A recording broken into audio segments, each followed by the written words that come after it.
Sony Pictures, director Nia DaCosta, and executive producer Danny Boyle released the first official trailer for 28 Years Later, The Bone Temple, the sequel to 28 Years Later, the film we got earlier this year. And I can't wait to take a look at this trailer next.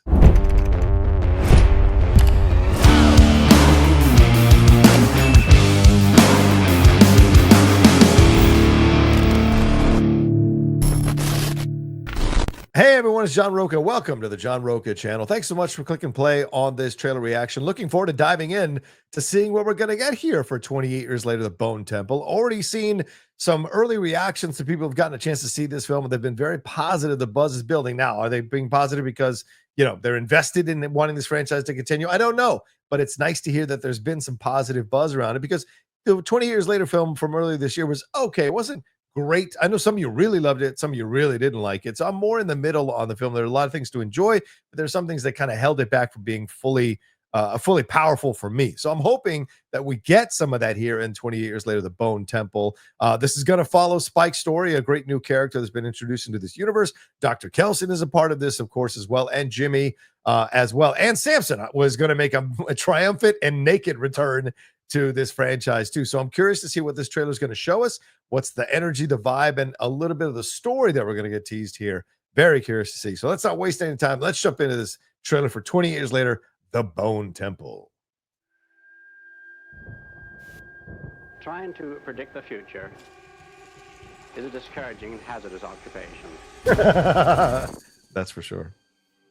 In fact, it may not even exist at all. Oh. I cannot see. Oh, I am dead. Oh, it's a great song to use. Oh,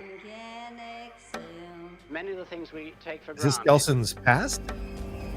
Oh, will yeah. one day pass away completely. I open the door. Oh. Yeah, what's this relationship? Him When and that time Samson. comes, men will no longer Like, how many times has he been doing this to him? communicate. Is a former patient of his? Like, what is the connection? We may have diseases and Oh, boy. barbarism. Oh, man, there's Jimmy's crew. Oh, my God. The whole world will Wow. cease to make any sense. Oh. I open the door of heaven and hell. Look at the incredible changes Whoa. we've experienced. Wow, Samson's clearly going to be a huge part of it. Oh. Is she breaking away from Jimmy's crew? And yet even greater changes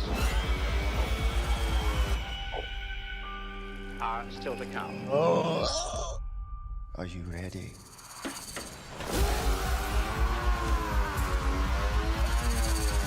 Wow. Yes.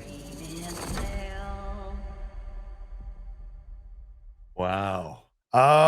Okay. That was an excellent trailer. Excellent trailer.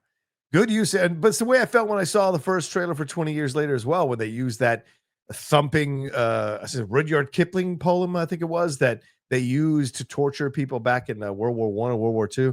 Using this song in this trailer is fantastic. And I think that's, from what I read this morning, I think this is Arthur C. Clarke.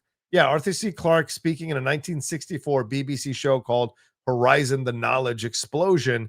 And that quote, "Trying to predict the future is a discouraging, hazardous occupation." And certainly we get more of his dialogue throughout, or his voiceover throughout this trailer. And it's very clear what it is hammering home, in that we have no idea what this future is going to bring, and we have no idea what we are going to do to survive in this new future. And certainly a lot of people nowadays are glimpsing the future and already predicting that all this madness and mayhem and sadness and poverty and danger is coming here for the future. So this film comes out at a time that's very much timely for what it's trying to say and what it's trying to convey. But we see more here with Spike clearly getting to be a part of Jimmy's crew, and we see him with the hair. Clearly that's a wig that they put on him, or maybe he's been there so long that his hair grows out and they dye it blonde. Where are they getting this these if they're dyeing their hair, where are they getting these products to dye their hair blonde? But whatever, it is going to be interesting to see what his role is through all this, because of course it's about indoctrinating someone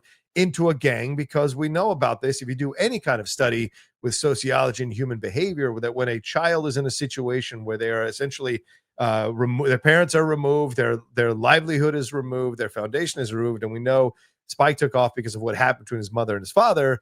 They seek other older people to follow them, to follow them, to be guided by them, and can fall into these traps to be in a gang or in a crew of people doing some terrible stuff because they want to feel a sense of belonging, a sense of community. But what is Spike going to discover as Jimmy's stuff gets crazier and crazier? We see the gang hanging people up, and looks like they're disemboweling or possibly castrating people, but people are witnessing that, and what the reaction to all of that is going to be.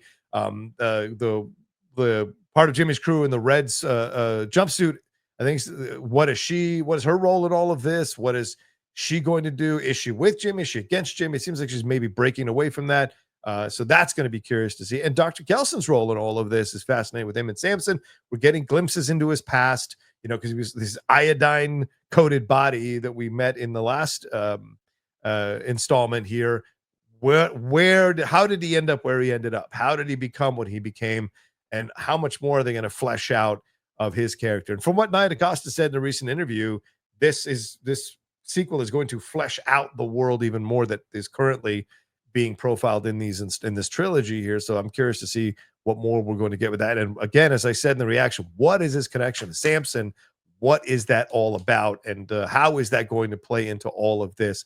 And what's going to happen when Kelson and Jimmy confront each other? And what's next for Spike? Because Nia DaCosta also said in the interview that Spike is the through line throughout these three movies. So what is his progression, his development? I imagine we'll get an older Spike in the third film. And I don't mean older because it's been, he's been a part of the crew. I mean, we might do a time jump in the third film where Cillian Murphy is going to come back and apparently has a cameo in this particular film. But yeah, the energy here is great. The vibe, the danger, the fear, the tension, all of that is here. Horror aspects as well, but also a very strong commentary in our society and what we're capable of as humans, both positive and sadly negative in our world in order to survive. So great images here, great visuals here as well. So I'm crazy excited to see this. Even if I didn't enjoy fully the last 28 Years Later installment, this one I'm going to definitely be excited to see in the theater and hope it satisfies me in the way that I was hoping the 28 Years Later film would satisfy me. So, but what y'all think? Did you like it? Did you enjoy it? Did you like the visuals? Did you like the performances here? Did you like the voiceover, the song that was being used,